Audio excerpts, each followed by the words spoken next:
Mrs. Town, would you please call the roll? Chairman Powers, Present.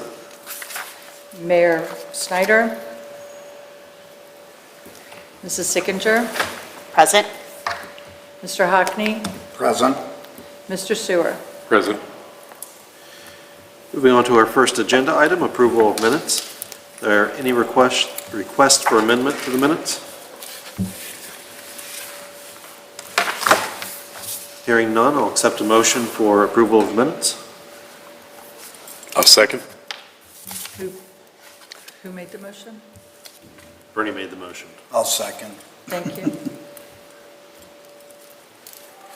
Mrs. Town, would you please call the roll? Chairman Powers, Yes? Mrs. Sickinger. Yes. Mr. Hockney, Yes. Mr. Sewer. Yes.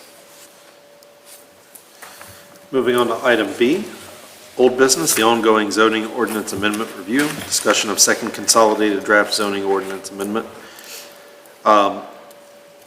Between our March meeting on the 9th and today's meeting, we received a number of comments from Chief Building Official Dan Bly.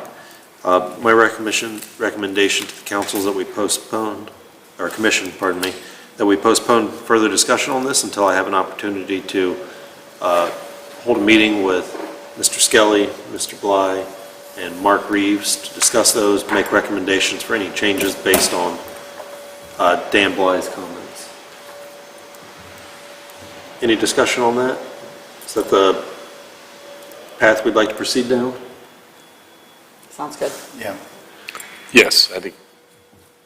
Okay, that being the case, we'll hold any discussion on old business.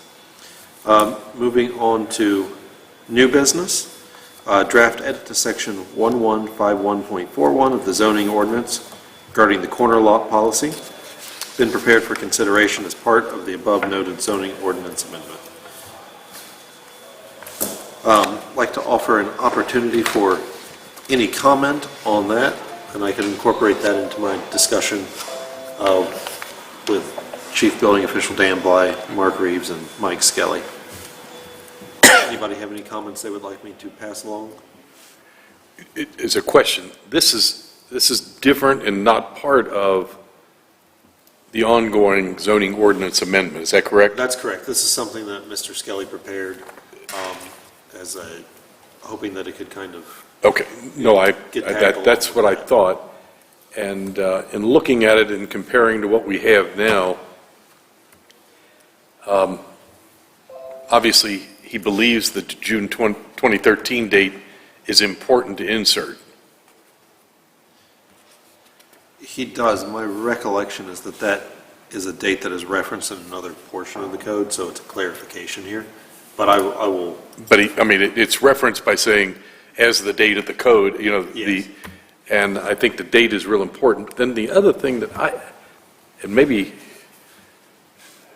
you could maybe explain it to me.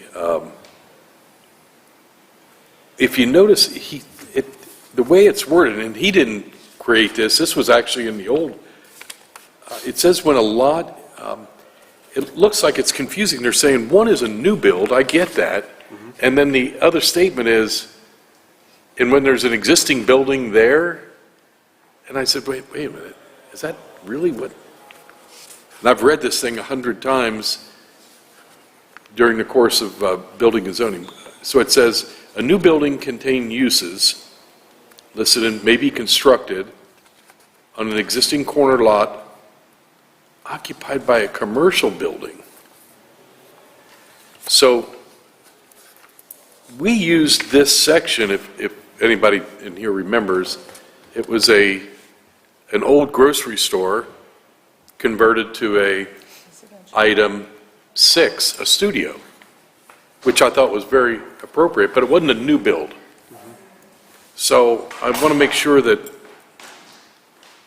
provided the new construction, and I'm not sure, I guess My understanding of what that section is allowing is that you could, if you took a commercial building that was constructed prior to the June 2013 date that's referenced here, that was in poor condition, and instead of rehabbing it, you built a new commercial building, you wouldn't lose the right to have the use on that location. just That by is, building it. and that, maybe that's the clarification, because I thought this whole thing stemmed from the corner lot conversation, that Norwood has more corner lot commercial buildings that have no use today, and for the intended original use, and we wanted to give opportunities for individuals to come in and change the use so that we don't have abandoned buildings. Yes. That's what I thought when I read this, and that's what confused me when I saw that it's a new building containing use. In other words, You could redevelop the site without losing the right to use it in that way. okay, this thing just, it just read funny. And for what I thought the whole intent of the corner lot was. I mean, we've had the corner lot issue because of 2 front yards. We've addressed that. This is a different issue, saying we probably have 30 or 40 old stores on corners that the intended use is no longer relevant. And we wanted an opportunity for these buildings to be active and lively. Not so much that new builds would be built next to them that was just my assumption. And again, this is why I'm saying, maybe there's something I'm missing, and some of this is cleanup of the way it was written, I think, originally. So I think what this section is allowing you to do is if you have a corner lot that is a residential structure, you couldn't tear that down and build a commercial structure there under this provision. But if you had an existing commercial building, you could redevelop it as a commercial building Okay. without losing the rights. And, you know, it's interesting because I was just in Charlotte, and again, I assume that we don't have a long agenda, and I don't mean to belabor this, but I was just in Charlotte, and my daughter lives there, and we went to a neighborhood, and it reminded me a little of Norwood. It was old housing, it was old, but what they've actually started to do is take housing and turn them into restaurants. Very nice, you know, and I read this and I said, hell, we won't be able to do that. I'm just throwing these things out that, you know, you go to other places and they're doing some things when the hands aren't tied. But anyway, I'm not saying it's good or bad. It's just, I tried to read this and I don't have any problems with it. I just, corner lots, I'm all for making sure that we don't handicap reuse, because not every corner lot's going to be able to be torn down. That's for sure. Okay. I know what I was going to ask, and I know he wasn't going to be here. On item C, is that item only for corner lots? I mean, that's the heading of this section. So no lot currently occupied by single-family or two-family use or structure may be converted to a commercial in a residential. Is that only if they exist on a corner lot? I think that applies generally.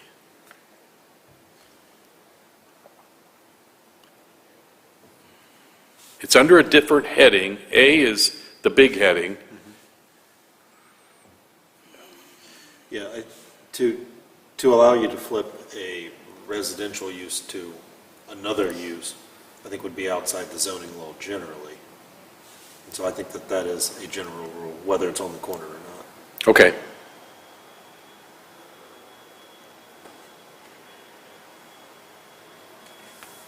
Got it. So it is any residential district lot, not just a corner lot. Yeah, that's my read of it. Okay, I got it. Other comments, questions, discussion? All right. Moving on to C2, which would set a date for a public hearing to consider the public comments on the draft zoning ordinance. Since I'm going to hold that meeting, I don't think we need to do any action on that, so I would recommend we skip past that. Which brings us to a motion to excuse our absent member, so I'd make a motion to excuse Mayor Schneider. Do I have a second? I'll second that. Ms. Town, would you please call the roll? Chairman Powers, Yes? Mrs. Sickinger, Yes. Mr. Hockney, Yes. Mr. Sewer. Yes. Any other topics for discussion? Seeing none, I'll entertain a motion to adjourn. Motion to adjourn. Do I have a second? Second. Mrs. Town, would you please call the roll? Chairman Powers, Yes. Mrs. Sickinger, Yes. Mr. Hockney, Yes. Mr. Sewer. Yes. We are adjourned at 3:42. Thank you, everyone. Perfect. Sorry to keep you to 3:42.